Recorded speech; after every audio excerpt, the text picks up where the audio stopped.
बंडखोरी करणाऱ्यांवर महायुतीचे नेते निर्णय घेतील आणि एबी फॉर्म मध्ये जे प्रश्न आहेत ते सामंजस्याने सोडवले जातील। जाती धर्मात तेढ निर्माण करणाऱ्या भडक वक्तव्यांना सर्व समाजाचा विरोध असून गरज पडल्यास संघर्षही करू। यासह महाराष्ट्राचे राज्यपाल भगतसिंग कोश्यारी यांना पद्मभूषण जाहीर झाल्याबद्दल अभिनंदन करतो, असे पालकमंत्री संजय शिरसाट यांनी माध्यमांद्वारे सांगितले। जिल्ह्यामध्ये शिवसेना भाजपची युती निश्चित झालेली आहे, परंतु काही ठिकाणी जे काही बंडखोरांनी फॉर्म भरलेत, काही लोकांना आम्ही एबी फॉर्म दिलेत, काही ठिकाणी भाजपने एबी फॉर्म दिलेत। आज आणि उद्यापर्यंत त्यांना समजवण्याचा प्रयत्न करू।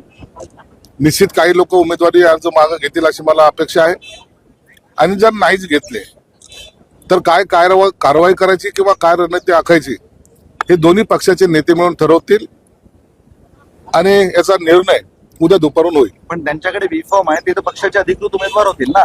काही वेळेला काही ठिकाणी त्यांनी एबी फॉर्म दिलेले आहेत, काही ठिकाणी आम्ही एबी फॉर्म दिलेले आहेत। म्हणून आम्ही जर सामंजस्यपणाने जर होत असेल तर आम्ही मागे घेण्याचा प्रयत्न करू, नसतं त्या ठिकाणी ज्या ठिकाणी बी फॉर्म दिलेले त्या ठिकाणी मैत्रीपूर्ण लढत होतील।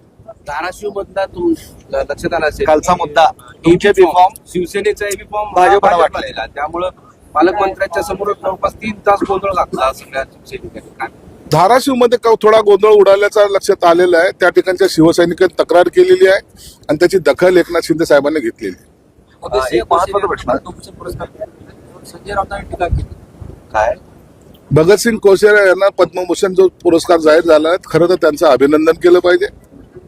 स्वतःच्या राजकारणा पलीकडे किंवा पक्षाच्या राजकारणा पलीकडे जाऊन महाराष्ट्राच्या माजी राज्यपालाला जर असा पुरस्कार मिळत असेल तर त्यांचं आम्ही स्वागतही करतो आणि त्यांचं अभिनंदनही करतो। तुमचा एक मित्र पक्ष सातत्याने एक खंत व्यक्त करतो, एनसीपी महापालिकेत मोजलं नाही, कशात सत्तेत मोजत नाही, जिल्हा परिषदेतही बोलवलं नाही युतीसाठी, राज्यात सोबत आहोत आणि इतर ठिकाणी फक्त फरफटत आहोत। राज्यात आम्ही सोबत आहोत। राष्ट्रवादीची जी खंत आहे ही देवेंद्र फडणवीस साहेबांच्या कानावर सुद्धा गेली असेल, आणि मला वाटतं या 2 दिवसात वरिष्ठ नेते जे आहेत, मुख्यमंत्री असतील देवेंद्र फडणवीस, एकनाथ शिंदे साहेब आणि अजितदादा यांची बैठक सुद्धा आता होते।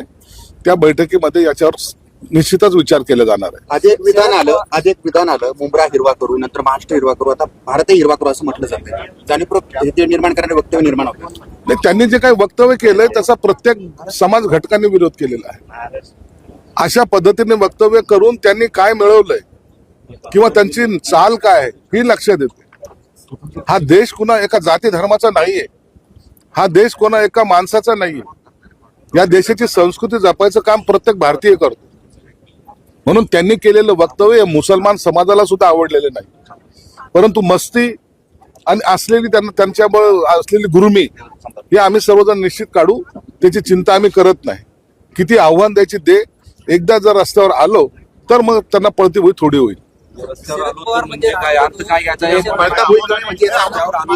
काय म्हणजे यापूर्वी असं झालं होतं की भाजपच्या नेत्यांनी सांगितलं होतं की जास्त मस्ती कराल तर वगैरे, काय म्हणायचंय? अशा पद्धतीनं जाती वक्तव्य कशासाठी करतोय? कसली मस्ती आहे तुम्हाला? काय 2-4 नगरसेवक, काय 5-50 नगरसेवक निवडून आलं म्हणजे तुमचं काय राज्यावर तुम्ही काय हे करणार आहात? अतिक्रमण करणार आहात, आक्रमण करणार आहात?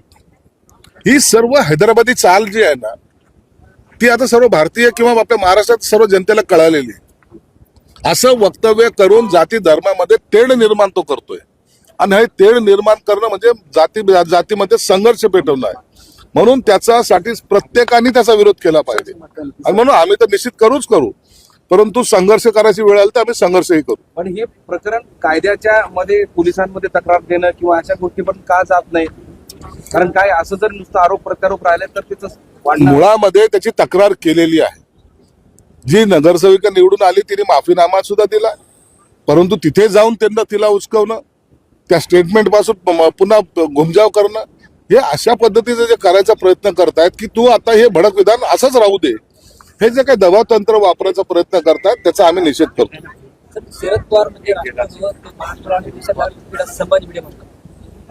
संभाजी भिडे काय म्हणतात ते वक्तव्य मी ऐकलेलं नाही, परंतु शरद पवारांचं निश्चित महाराष्ट्राने देशासाठी योगदान दिलेलं आहे। त्यांच्याबद्दल असं वक्तव्य करणं सुद्धा योग्य नाही।